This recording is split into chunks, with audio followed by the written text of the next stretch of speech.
So, how's it going, Kabalen? And today is Saturday, April 18, 2026. Yan. At ngayon ay nandito tayo sa may ah, in front ng church, the Amazing Grace United Methodist Church, na kung saan nakalagay yung welcome arch ng Pandakahi. Ayan, no? Welcome and Mabuhay Pandakahi Resettlement Center. Okay.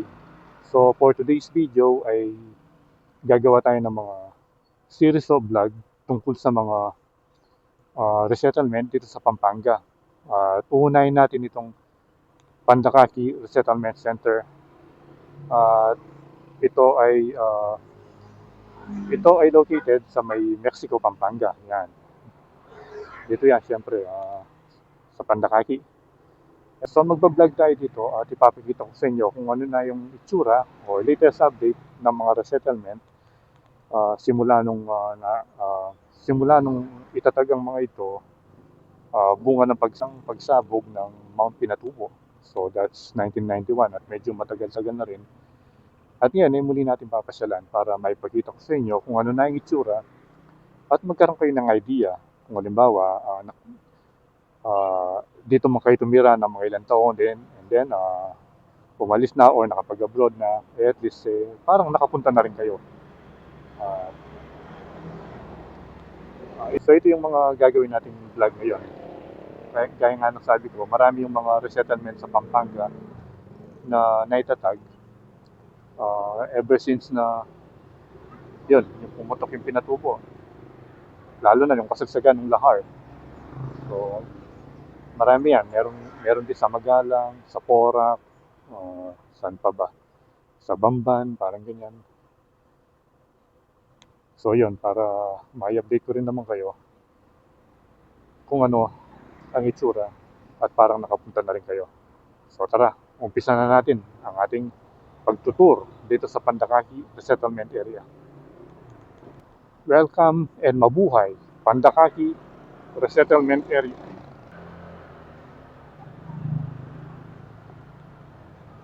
So dalawa yung entrance niya, dito pwede na kayo rito. Pero doon tayo sa main.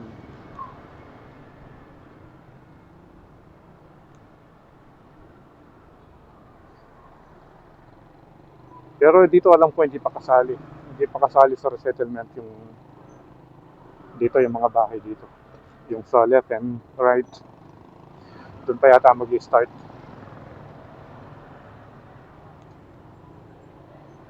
Ayun, no? Daming soft drinks dito.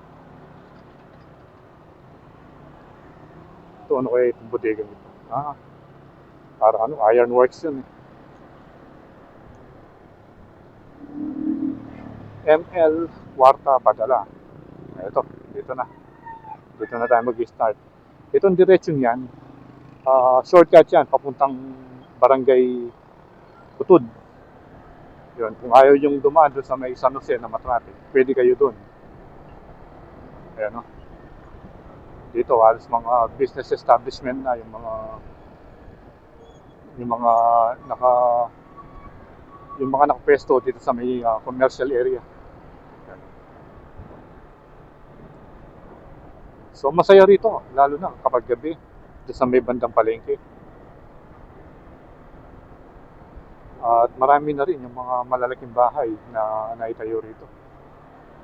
Kasi yung iba, binibili yung katabi niya tapos nag-expand sila. Ito, ang laki nito. Value Mart. Ang laki oh. Ang laki ng building. Bah, magpipiesta yata rito. This way. Magpipiesta nga.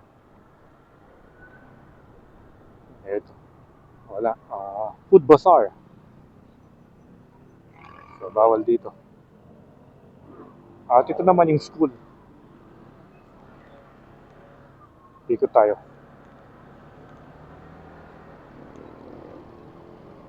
Ikot tayo para makita natin yung pinaka-plaza.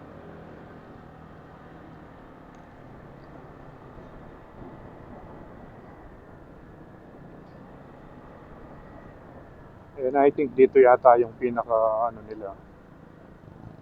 Barangay Hall ba? Or parang Barangay Hall. Yan, itong compound na to. At yun naman yung high school, I think.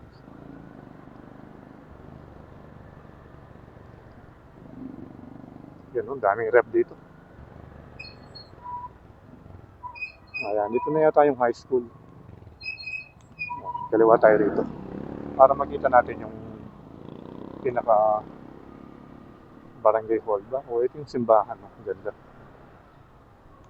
Magpipiesta nga rito. Ang ganda ng simbahan. No? Good Shepherd Parish. Ayan o. Mamaya baka dito na tayo mag-drone. Para sentong-sento tayo dito sa may church. Ayan o. Magpipiesta nga rito.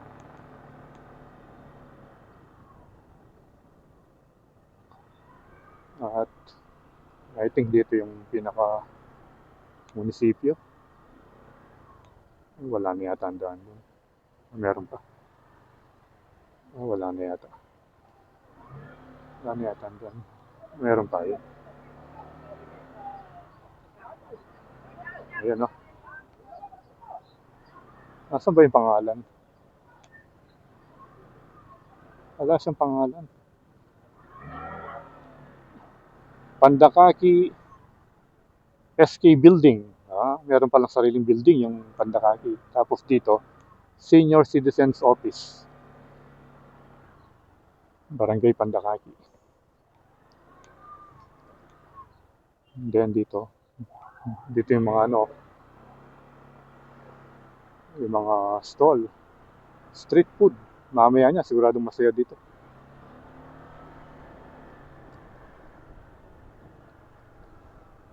Ang ganda na ng Pandakaki ngayon.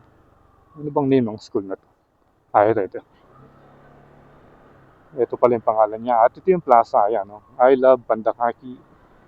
And ito yung On Jesus Gonzalez. Ano yun?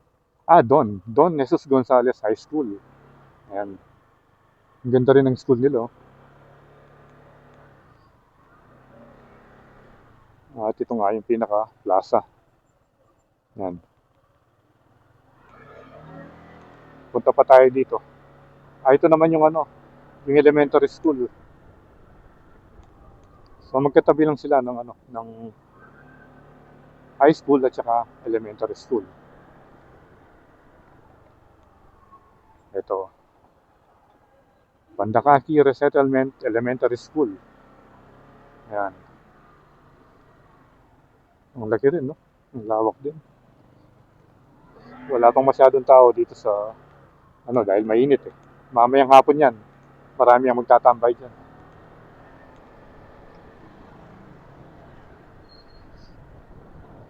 Yan, dito tayo sa mga stall area. Dito, maraming mga negosyo rin yung nagano rito. Nagtayuan dito. Ito yung pinakapalengke niya. Ayan.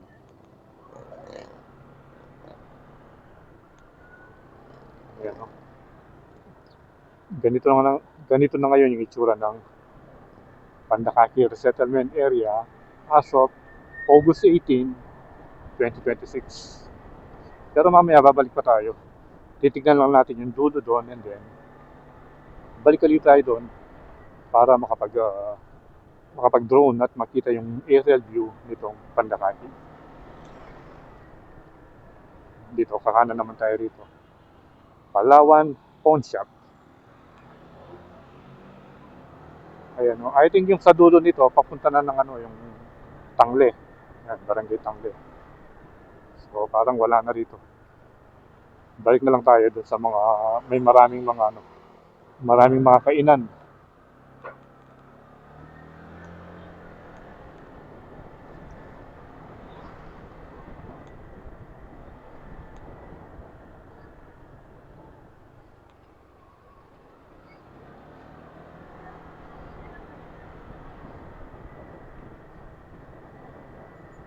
Ayan, no?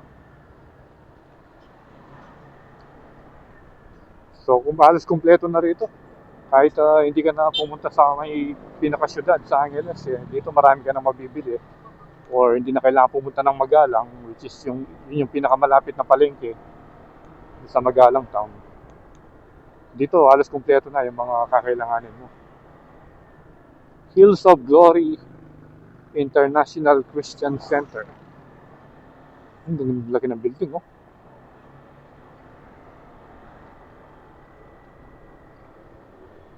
Hindi na ako sure kung anong anong year ba naitayo itong resettlement dito sa Pandakagi. So, sa mga may alam, i-comment na lang sa baba. Minimart. Pero I think dito, sa mga Samji, sa mga restaurant dito, parang hindi nakasali sa resettlement ito eh. Parang iba na. Hindi lang ako sure, ha. Ayan, oh. Pandakaki, Ningnangan, Samgyupsal. Pero ano pa rin, nasa Barangay Pandakaki pa rin. Pero iba yata yung Pandakaki resettlement. Sakop siya ng Barangay Pandakaki. Pero ito parang mga subdivision na dito sa Barangay Pandakaki. Meron ding magandang ano rito eh. Parang resto or gym, coffee shop, parang ganyan. Yung maraming salamin. Banda rito na yun eh.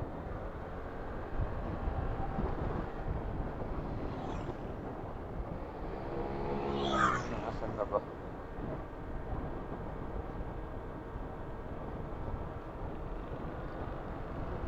Yun, no? Meron pang mga bagong stalls dito.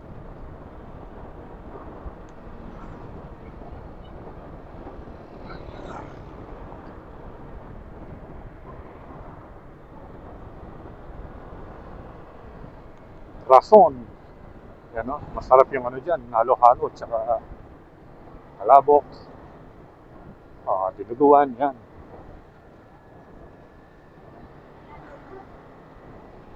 Ito. Ito yung sinasabi ko sa inyo magandang ano, establishment dito. Ayan, no? Parang ano ito eh. Hello, hello, let's coffee. And then, teka, punta tayo dun sa may harapan.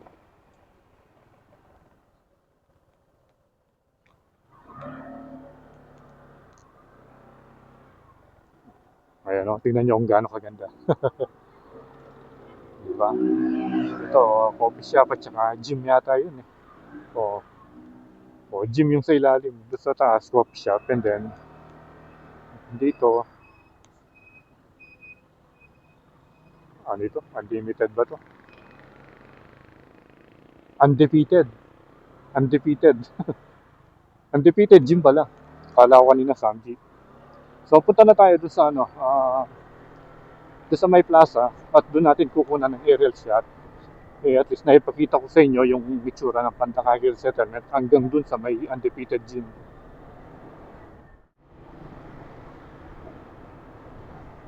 Hanap lang tayo na medyo malilim dito.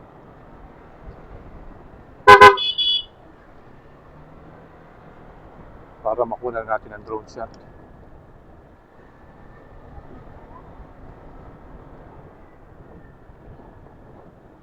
Dito sana o sa may plaza. Saan ba yung pinaka-entrance niya? Kaya dito na lang. Dito. Medyo malilim na dito.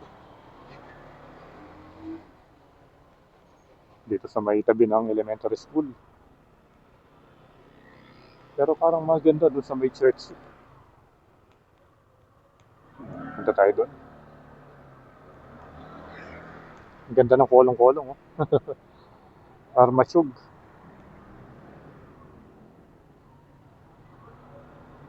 Yan, ang ganda ng church. Dito tayo. Oop, nakasira yung mga ano. Oop.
nakapag-drone na tayo at nakita na natin yung kabuuan ng Pandakaki Resettlement Area. Dito tayo ngayon sa may plaza. Ayan yung may I Love Pandakaki marker. Ayan. So, just update ngayon at itsura ng Pandakaki Resettlement dito sa may bayan ng Mexico, Pampanga. So, stay tuned for another update ride sa mga resettlement dito sa Pampanga. And salamat sa panonood. Ride safe always, kabayan. See you when I see you, and Koy Landas is signing out.